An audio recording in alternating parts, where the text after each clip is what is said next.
Yo, what's going on, good people? How you guys doing, man? It's your boy Surrender, man. Here you back up with another head banger, man. So I wanted to come back with another video about this topic, man, because I know it's very critical to understanding. And so I wanted to point out a few things about the traditional African diet versus the modern diet of excess, and a few things that we may need to pay attention to as far as swapping out and how we swap out, and specifically what things to swap out, and pretty much what brought on the onslaught of our bad diet as a African diaspora and as an African people. Now trust me, it's just not only African Americans that have bad diets, it's also the Africans themselves that have kind of abandoned the traditional foods as well.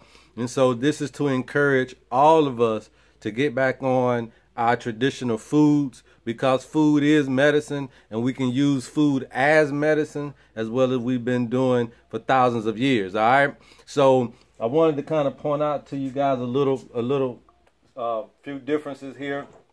Now, we already understood the traditional African diet versus the modern diet of excess. If you don't understand that, I do have other videos on the channel, so you guys can look at that. But what I wanted to kind of go over here was particularly what we took in, our intake. And our intake here was high in complex carbs, okay? High in complex carbs, and those things were things like whole grains, nuts, beans, peas, right? Cereals, tubers like squash, butternut squash, you know, and things of that nature. So we were high in complex carbs, all right? And another thing is that most of our food was plant-based, all right? That was the main course, so to speak, were predominantly plant-based and complex carbs. That pretty much took up the plate, all right? And then, you know, you did have a little meat, but almost like a side dish rather than being the main course, all right? We had low sodium foods, okay? So when you're going to the grocery store, you got to understand what to look for now that is conducive to your makeup as an African or African diaspora, all right? You're rich in seafood, okay? And I'll explain what this is. This is not necessarily fried food. I know we keep eating fried food thinking that we're doing something, but we got to get to a point where we can eat steamed, okay? Steamed vegetables, steamed seafood, okay? If you can get that, you're doing a good thing. And then low in refined sugars. And that was our traditional African diet. So for you guys that really couldn't, probably, I know some of the videos were kind of messed up, but if you couldn't get a good look at what was up there, or what understanding of what we're doing here, we're showing you what our traditional African diet consists of. High complex carbs, whole grains, nuts, tubers. I explained what that was. Plant-based. It was low sodium. We were rich in seafood, steamed. Healthy oils, okay? Red palm oil, coconut oil, sunflower oil, okay? Avocado oil, things of that nature. Low in refined sugars, all right? Now, the modern diet of excess. This is what we have begun to substitute. So instead of eating this diet, we've left this diet here and we've substituted it for this, right? So now you're eating white bread for your carbs, you know, and we got to X that out, okay? And we have a low vegetable and fruit intake, okay? And that is derived from here, right? So you got a low vegetable and fruit intake when that's supposed to be the majority of what you're eating, okay? And then you're eating fried chicken and other meats, right? Instead of, like I said before, boiled seafood, right? Then you got high sodium foods. And not only are you eating high sodium foods, but we're also substituting and getting sodium in snacks. So when you get a salt crave, you'll go get some potato chips instead of, you know, understanding that you might want to, you know, do some sea salt and a little cup of water or something like that. I don't know, but, you know, I would rather do sea salt in the water than get it from tater chips, okay?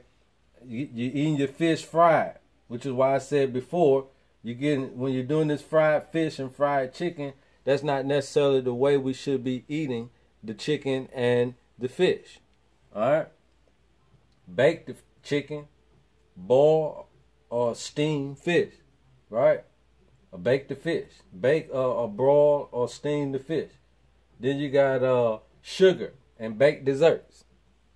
All right? Now, I'm not saying that you can't have a little sugar, but we did it so much of in an occasion that it wasn't necessarily something that we had to crave. But we always made sure we had a good time, okay? So it's not about just cutting that totally out. But if you're doing sugary and baked desserts plus sugary drinks, then you're getting too much of sugar in your blood system, okay? So if we get off of this diet and get off of the excess of this and then get back on to this diet right here, this regimen here, then you'll start seeing a difference in your health. You start seeing a difference in how you feel, how you think. You know, this takes a lot of stress off of the body. This type of diet puts a lot of stress on the body. And so your body is constantly trying to digest and process. Okay?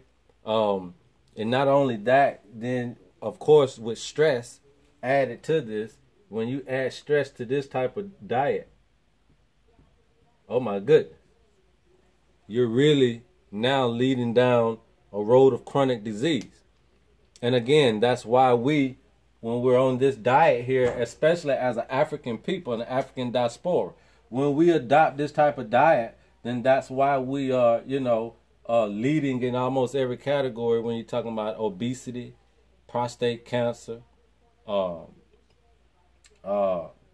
now, I mean, there's been a real high influx in breast cancer. I think that's due to poor diet, and heart disease, all that type of stuff that plagues our community is because not only is this bad food, but we excess it. And then on top of our daily stresses that we have to endure, when you're talking about just trying to survive and make a living out here and, having to put up with so much in our community, on top of this, with excess stress, leads you dead down the road of chronic disease and chronic illness. And so this is our call, our plea to our people to pay attention to the labels, to get back to some type of understanding of what to eat, and to know that there is a dietary plan, a dietary model out there for you guys to pick up and understand that this is conducive to your health. It will make you much stronger. It will make you much less prone to obesity, to cancers, to heart disease, and anything of that kind of nature. And also too, when we can add this back into add nature back into our understanding of what we eat as well, the herbs and the spices for our foods, I think that will handle the stress when we can get back to like walks in nature and just having a more peace and a more oneness. And I always felt like when you go into nature and when you're eating right and when you're coming one with your being here, no wonder our people were so strong. No wonder they lasted this long. And so, you got any questions, any comments, please leave them in the comment box. We'll leave more information down in the description. But this is the traditional African diet versus the modern diet of excess. And this is basically specifically how we used to eat versus what we eat now. And it just simply write it down, jot it down, and do your own research, and figure things out yourself. There are a lot of meals out there that consist of these things. Understand what whole grains is, nuts, peanuts, tubers. Understand the, butternut squash. You can get a butternut squash soup. Very good. I think, some of these places sell it. It's very good. So try new stuff and make it be food of your heritage. All right? I love you guys, man. Surrender, man. Till next time. Hey.